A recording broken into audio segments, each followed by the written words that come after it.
Greetings, everyone. Dr. Frank here. Thank you for joining me today to discuss some matters of life and death.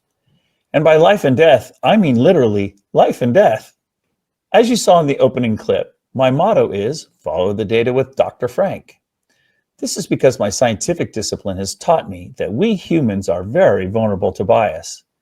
That's why scientists use experimental controls to protect ourselves from our own tendency to see what we want to see in the data rather than what is actually there.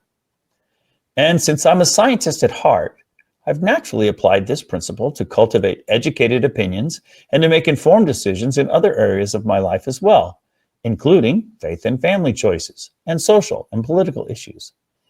If you followed my output over the years, you've already seen some of my empirically based conclusions regarding science and faith, climate change, election integrity, and more. I'm certainly not perfect, but I'm way more likely to be closer to the truth because I'm following the actual data. Too often, what we hear in the media and in politics is not based upon objective empirical data, and the data are often misrepresented. We call it lying with statistics, which is why, whenever feasible, I prefer to examine the actual data. Today, I am going to address some matters of life and death, showing lots of actual data and statistics for life and death in America. Our lives are our most valuable asset. Therefore, how we spend our limited time on Earth matters. Our choices have ongoing consequences, both in this world and in the next. Therefore, when dealing with life and death issues, it's especially important to know the facts and to follow the data. Today, I'm going to be showing you lots of numbers and statistics, but I'm going to break them down and illustrate them in straightforward ways that I think most of you will be able to understand and relate to. I encourage you to click pause whenever you want to spend more time looking at a particular slide. I've packed lots of information into these slides, and since I have a lot of information to show you, I'll be moving along at a good clip. If I've done my job well, you should be able to walk away from this presentation with a clear understanding of life and death in America, with several relevant principles and numbers ready at your fingertips so that you can make informed decisions and can discuss them clearly and meaningfully with those who are close to you. Now, let's carefully examine some key facts about life and death in America as of January 2025. Fact number 1. Death is the ultimate statistic. In today's world, 1 out of 1 people die. Death is a part of life for everyone, so its inevitability should affect how each of us lives. Fact number 2. The average life expectancy for males in America is about 75 years, and about 80 years for females.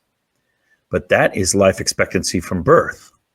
So knowing this fact alone has limited value. For someone who is alive now, it's more important to know how much longer they have to live. This graph helps with that question. It shows life expectancy, how much longer a person is likely to live based upon their current age. At birth, males have a life expectancy of about 75 years, and women live on average about 80. It seems funny when you say it, but the longer a person lives, the longer they are expected to live. For example, a man who beats the average and reaches age 80 is likely to celebrate his 87th birthday. The situation is analogous for women, except typically they outlive the men. And sorry guys, identifying as a female does not increase your longevity. In matters of life and death, the scientific facts matter. In this graph, I've also done the subtraction for you, showing in the lower 2 graphs how many more years someone is likely to live based upon their current age. For example, a 60-year-old male has about 19 years of life remaining on average. And finally, I plot the percent of people who complete their lives at every age. Since death rates are small numbers, I display them on their own scale to the right. For example, a person who is 90 years old has a 10% chance of completing their life before their next birthday. Or, putting it positively, they've got a 90% chance of making it to 91. This would be an excellent opportunity for you to pause the presentation and to find yourself on this graph. Start by finding your current age on the horizontal axis, then use the colored curves and the left vertical axis to find your life expectancy and years remaining. Then use the gray curve with the right vertical axis to discover the odds of meeting your maker in the coming year. For example, I'm 63 years old. The upper blue curve indicates that I'm likely to live to age 80. The bottom blue curve confirms this, showing that I've got 17 more years on average, and the gray curve indicates that about one person out of every 100 people my age will complete their lives this year. Hopefully, I'm not that one. But it wouldn't be the worst thing in the world. When I get there, I've got some serious questions to ask Almighty God. For quick lookup, I've collected the longevity and probability values in this table. Keep in mind, these are just the average values. Which brings to mind Stephen Jay Gould's personal story, the famous paleontologist. He was diagnosed with abdominal mesothelioma at 40 years of age. Sadly, at that time, the median life expectancy after such a diagnosis was only 8 months.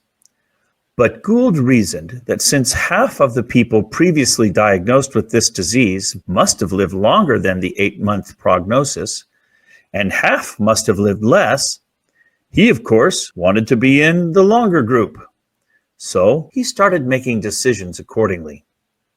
As it turns out, he did very well. Instead of only 8 months, Gould completed his life 20 years later. I took some of my exceptional students to meet with him once. He was a brilliant scientist and a really nice guy. He was known as Mr. Evolution in the scientific community. Ironically, his protege, Kurt Wise, is a young Earth creationist. Now there's an interesting juxtaposition for you. Even though we may not have Gould's prognosis of only 8 months more to live, the principle still applies to all of us. As can be seen in this graph, every one of us has a prognosis. So, like Gould, there are things we should do to increase the likelihood of surviving longer than average, and things we should avoid to reduce the chance that we will finish our journey sooner rather than later. Fact number 3. In 2025, the population of the United States is about 330 million, and the population has still been growing, but at a declining rate. We recently had a sudden decline in population due to several factors, including COVID-19 and a sudden drop in fertility, both of which I will discuss below. Fact number 4. Today in the United States, about 4 million babies are born each year. Despite a steadily growing population, the number of babies born each year for the last 40 years hasn't changed much, mostly hovering close to 4 million. And if the population is climbing, but the births are holding steady, then the birth rate must be going down. And sure enough, our birth rate has been steadily declining for decades, recently leveling off at the rate of 12 births per 1,000 population. Fact number 5. In the United States, about 3 million people complete their lives each year. About 1% of the U.S. population dies every year. So as the population has been climbing, so has been the number of deaths. In 1950, the death rate was 9.8 per 1,000 population, and the rate was steadily falling until 2009, when it reached a minimum of 8 deaths per 1,000 population. But since 2009, it has been steadily climbing up to 9.3 in 2024, and the rate is currently on course to reach 1950s levels by 2030. What is going on here? Why are people dying at higher rates today than they were 10 years ago? You can't blame it on COVID-19 or something related to COVID, because the increasing trend in deaths was already in place a decade earlier. The 1.35 million deaths attributed to COVID are clearly seen in the graph, superimposed on the steadily increasing trend in the number of deaths. Since the 2010 minimum of 8.0 in the rate, the death rate has been increasing by 0.1 deaths per thousand population each year. That might not sound like much, but remember, it is a rate increase, and at our current population, each annual increase of 0.1 corresponds to 33,000 more deaths than the prior year. And because we're talking about a rate, the numbers add up quickly. In the first year, the larger rate results in 33,000 more deaths. During the second year, an additional 66,000 are added. In the third year, another 99,000, and so on. With the death rate increasing only 0.1 deaths per year per thousand population, it only takes 8 years to accumulate 1.2 million additional deaths. That's a number comparable to the number of deaths attributed to COVID-19. And since we know the trend, we can compare the number of deaths we are currently seeing with the projected numbers. The CDC regularly monitors this difference and reports it as excess deaths. Here is a graph showing the number of excess deaths observed beyond the projected trend since January of 2020. These beyond normal deaths have been attributed to COVID-19, but there is something else going on here. Note that the number of excess deaths is still increasing relative to the historical trend. Now that the COVID epidemic is essentially over, people should now be dying at the pre-COVID projected rates, and this line should be flat or even sloped downward, but it isn't. This means that people are dying at faster rates today than they were before COVID-19. Again, what is going on? Let's explore this situation with a simplified illustration. Here, I'm showing the idealized number of deaths over time based upon a linear historic trend and emphasizing the years 2020 to 2025. Logically speaking, people who died in 2021 due to COVID-19 most likely died earlier than they would have otherwise. Like a teenager who dies in an auto accident instead of old age 60 years later. Because of this, there should be about 1.4 million fewer people dying after the epidemic than the pre-COVID projected trend. COVID was essentially borrowing deaths from the future. It's just math. Because of this principle, we would expect the number of deaths today to be below the normal projected numbers. We should be seeing fewer deaths occurring today because during the epidemic, our more aged and health compromised people died earlier than they would have otherwise. But that is not what the data are showing, suggesting that there is something else going on, and perhaps there are new factors contributing to mortality in America. And actually, the discrepancy from the linear trend is even worse than it might seem at first. The fact that there are even more people dying now than the historical trend means that whatever is going on now, not only is it compensating for the projected deficit due to COVID, it's adding even more deaths beyond the projection. More people are dying now, earlier than expected, on a scale comparable to the epidemic itself. Again, what is going on? Here's a clue. The United Nations does population projections for every country in the world. 10 years ago, they made this projection of the death rate for our country. Wait, even before COVID, the UN knew that people in the US would be dying at a faster rate today than they were 10 years ago. How did the UN know this? Well, another clue has been right in front of you if you've been following the data, but you might have missed its significance at first.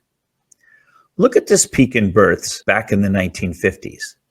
The US population then was under 180 million, about half what it is today.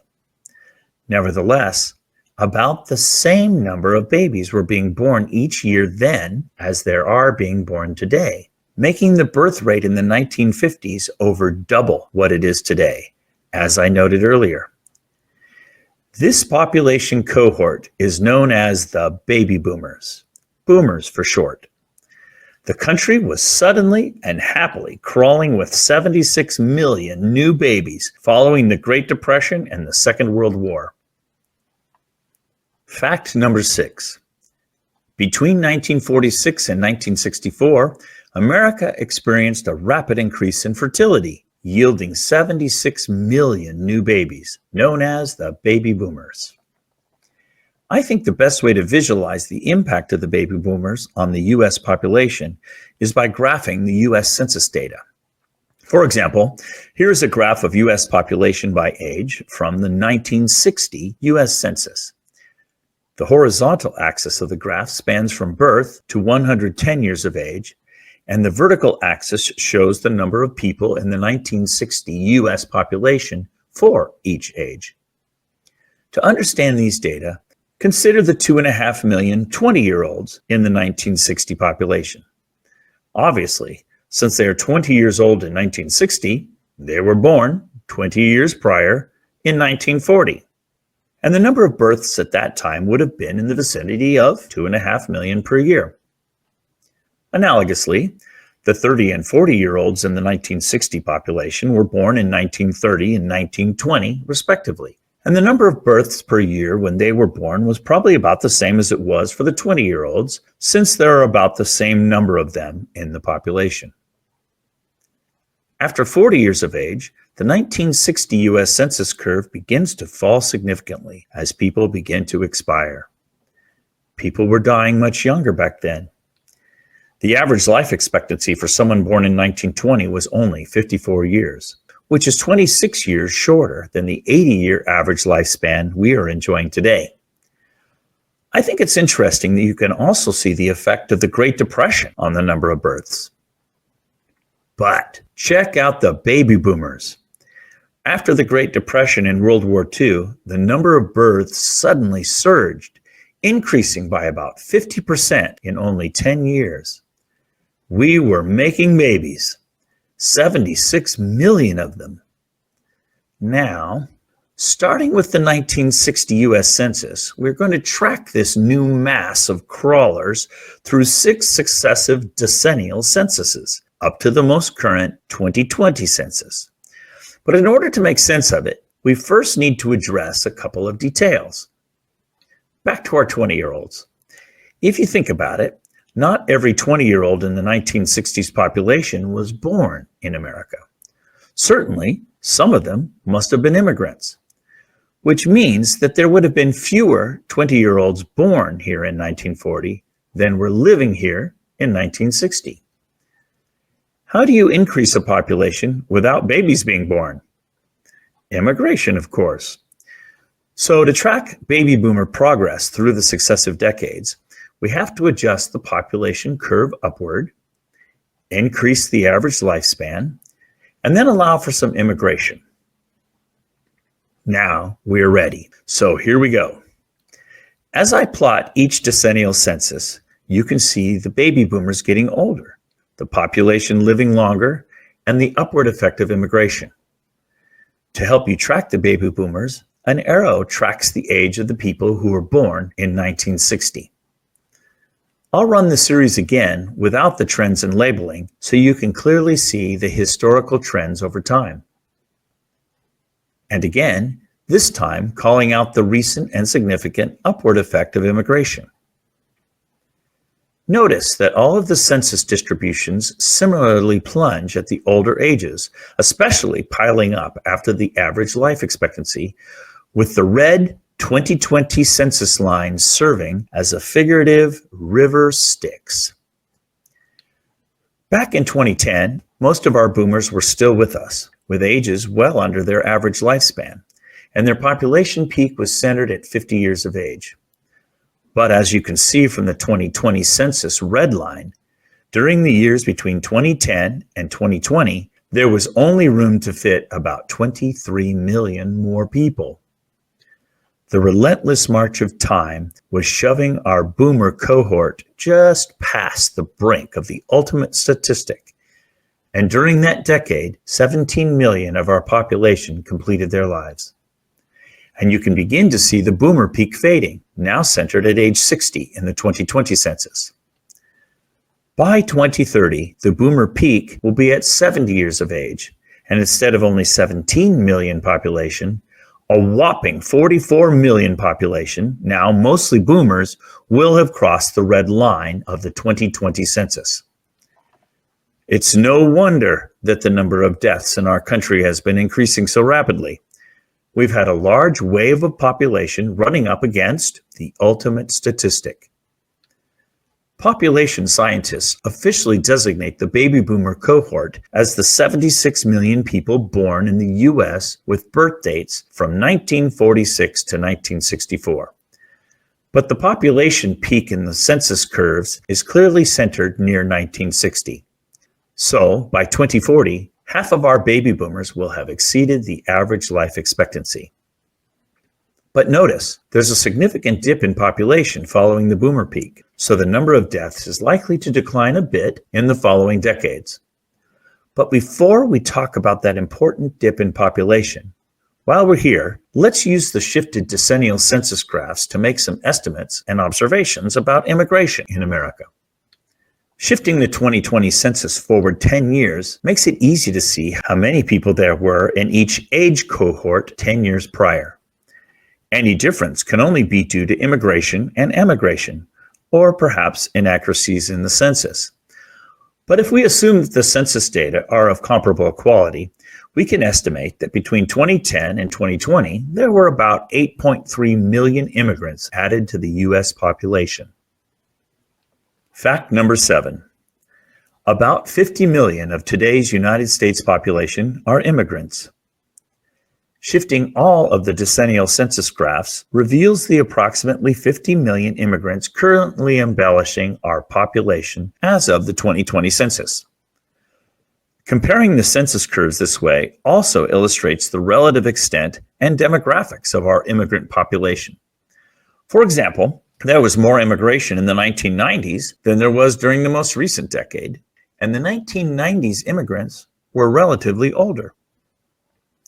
The shifted census curves also augment our view of those in the earlier censuses who have since completed their lives. Clearly seen is the generational wave that preceded the boomers, often referred to as the greatest generation. They came of age during World War II and the Depression, and they were patriotic, driven, and fertile. They parented the baby boomers. There are fewer and fewer of them left. I honor their memory and their sacrifices. They not only fought wars to protect our liberty, they built America into the strongest, wealthiest, and most generous country in the history of the world, becoming the beacon of liberty for the entire world. So it is now our sovereign duty to honor their legacy by continuing to fight for liberty in our generation, and to pass along to the next generation the spiritual and fundamental values that made America great. Freedom is a fragile thing, and it's never more than one generation away from extinction. It is not ours by way of inheritance. It must be fought for and defended constantly by each generation, for it comes only once to a people. And those in world history who have known freedom and then lost it have never known it again. Thank you, President Reagan. That excerpt was taken from his 1967 gubernatorial inauguration speech in California. Back when Reagan was governor, California was the envy of the world, leading in natural beauty, clean environment, strong economy, and education. Their current governor, Newsom, was born in 1967, 56 years after Reagan and after the baby boomer generation.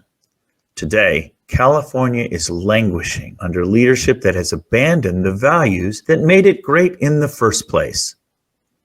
It's amazing the difference a generation can make, and interesting how clearly the generations are delineated in the graph, and also to realize that the population waves are not merely waves of people, they also represent different sets of values. Now it should be clear that the recent upturn in deaths we see in the United States is primarily due to the fact that the people in one of those large waves in population, our baby boomers, are reaching the end of their lives. Think about it. It makes sense. If everyone in our population was only 20 years old, there would be very little dying going on. The large recent surge in deaths is due to the oldest and most relentless cause, old age. It has been credibly suggested that there are new causes of death in play, due to new vaccines, new stresses, increasing obesity, and poorer nutrition. There is no doubt that such factors affect mortality in America. And as I showed in the excess deaths graph, we are seeing increases beyond the predicted trend during a time when one might expect to see a deficit in deaths. However, it is a challenge to isolate the various causes and effects, since there are so many factors at play and data reporting is delayed and often politically tainted. During times like this, it is easy to become victim to pathological science, as it is difficult to isolate causes and effects amidst a sea of uncontrolled variables. As time progresses and more data become available, more definitive conclusions may be drawn. In the meantime, I think the prudent thing is to follow the data. Now that we've discussed births and birth rates, deaths and death rates, and immigration, let's return to that significant dip we saw in the census data. It's centered at 45 years of age in the 2020 census, corresponding to births 45 years earlier, or 1975. And sure enough, it's also quite obvious in the births data right after the boomer peak. So what is it? Fact number 8. Since 1970, there have been 65 million legal abortions in the United States. Following the Roe v. Wade Supreme Court decision in 1973, which legalized abortion nationwide, the number of legal abortions increased rapidly, peaking in the mid-1980s near 1.6 million abortions annually, then gradually declined until recently, when a sharp upturn occurred, corresponding to a sudden increase in the use of chemical abortifacients. It is clearly seen in the number of births, and this is the sudden drop in fertility that I mentioned earlier. Chemical abortions now account for more than half of all abortions. Ironically, the sharp upturn occurred just after the Supreme Court reversed Roe v. Wade. Abortion is a serious matter of life and death, and it's important that you understand the real-world effect that abortion has on our population. First, if every legal abortion had instead resulted in a birth, shown in green is what the light blue births curve would have looked like. Estimates of the number of illegal abortions taking place in the United States before Roe v. Wade vary, ranging between 200,000 and 1.2 million per year. If I were to fill in the birth curve before Roe v. Wade, adding about 18 million illegal abortions, then the births curve would track the population curve and confirm the pre-legalization estimates. Abortion is not a new phenomenon. Even since ancient Egypt, there have been people who have sought to end unwanted pregnancies. They just weren't legal in America, nationally, until Roe v. Wade, so they were often performed under marginal circumstances, and botched abortions was a leading cause of death in teenage women before Roe v. Wade. This was one of the justifications used to seek legalization. So, when in the 60s, sex, drugs, and rock and roll became popular among our young people, the number of illegal abortions climbed rapidly. The next feature seen in the data is a clear inflection point in the curves in the early 90s. Births leveled off and abortions began to decline, with the corresponding decrease in fertility. This is likely due to increased access to contraception and because more women were delaying family plans to obtain more education and to enter the workforce due to a recession. Which brings us to the present. In simple terms, today in America, the birth rate is steady, abortion is on the rise, and for every 4 children that are born, 1 child is aborted. To put the total number of abortions in context, I first have to change the population scale on the right. Now, if the 65 million legally aborted children were with us today, our total population would be close to 390 million. If I also include the 18 million illegal abortions, the total population would be close to 410 million. In simple to remember terms, for every 4 people who are alive now, there would be about 1 more person. And on average, for every 3 households, 2 of them would have another family member. Since big numbers, like 65 million, are hard for us to grasp, I try to make them tangible and relatable. Graphs don't always do the trick. So to help visualize the total number of abortions, consider a map of the United States. 65 million is the entire population of the 7 western states.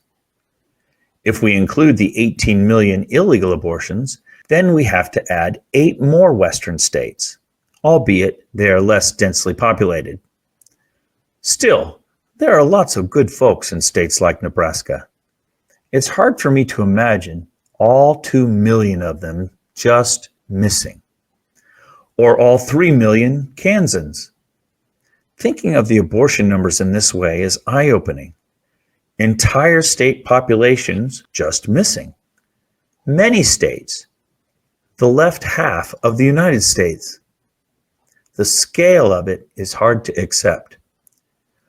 Or if you don't want to think of it as missing population, imagine doubling the population in several of the East Coast states.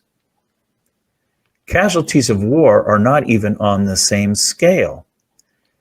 Take the total death toll for American soldiers for all of our wars and multiply it by 70. So much death. So many lives. So many missing people. It makes the number tangible and real. But contained in the legalized abortion statistics is yet another startling fact. For every 40 people alive now, there would be 10 more. 4 more Black people, 3 more white, 2 more Hispanic, and 1 more person of another race. How can this be, since the majority of people in America are white? The statistics vary significantly by region, but on average, a Black pregnancy is 5 times more likely to be terminated by an abortion than a white one, and Hispanic pregnancies are twice as likely relative to whites. There are currently about 40 million Black people in America. If the 65 million had not been aborted, instead of 40 million, today our population would contain over 60 million Black people, 50% more than what we have today. Whatever your stand is on the issue of abortion, whether you want to address politics, health, race, or socioeconomic factors, these are the facts. Before I close, let's quickly summarize the key facts I presented here today. The population of the United States is around 330 million and still growing, but at a declining rate. And about 50 million of our population are immigrants.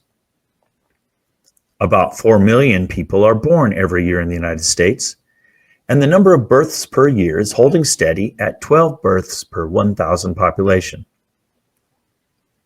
About 3 million people complete their lives every year in the United States, and the rate of numbers are increasing, primarily because a large wave of population known as the baby boomers is now approaching their average lifespan. There are about 1 million abortions each year in the United States, and the number and rate of abortions is increasing. 1 in 5 pregnancies is terminated by an abortion. Over 80 million babies total have been aborted in the United States, 18 million of them illegally obtained. The average lifespan from birth today in the U.S. is about 78 years, 75 years for males and 80 years for females, and that number is holding steady. But the longer you live, the longer you are likely to live. Now I'll close with some final comments. I've just presented a lot of data and a lot of graphs. And I understand that it can be overwhelming. But this is important information, literally matters of life and death, which is why I spent so much effort to simplify and illustrate it so that you can understand, remember, and apply it. I encourage you to bookmark this presentation for future reference. I did not prepare this presentation to scare you in any way, and I don't want you to worry. That would be a waste of time. Listen to what Jesus Christ had to say on the subject. Then Jesus said to his disciples, "Therefore I tell you, do not worry about your life, what you will eat, or about your body, what you will wear. For life is more than food, and the body more than clothes. Consider the ravens. They do not sow or reap. They have no storeroom or barn. Yet God feeds them. And how much more valuable you are than birds. Who of you by worrying can add a single hour to your life? Since you cannot do this very little thing, why do you worry about the rest?" So don't worry about it. How long you live is in God's hands anyway. I'm encouraging you to know the facts, to help inoculate you against political propaganda, and so that you can make better informed decisions in your own life. I like using this simple diagram to help me put things in perspective. I call it my 80 dots. It consists of 80 dots, each representing 1 year of my average lifespan. I've separated each set of 10 dots with a vertical line to make the decades easy to visualize. It starts on the left with my birth and finishes on the right with my average lifespan. But I still have lots of work to do, so I'd like to hang around longer than these 80 dots, but that's in God's hands. Each year, I replace one of the double dots with a single one, and as I do, I reflect on the prior year and do some reminiscing.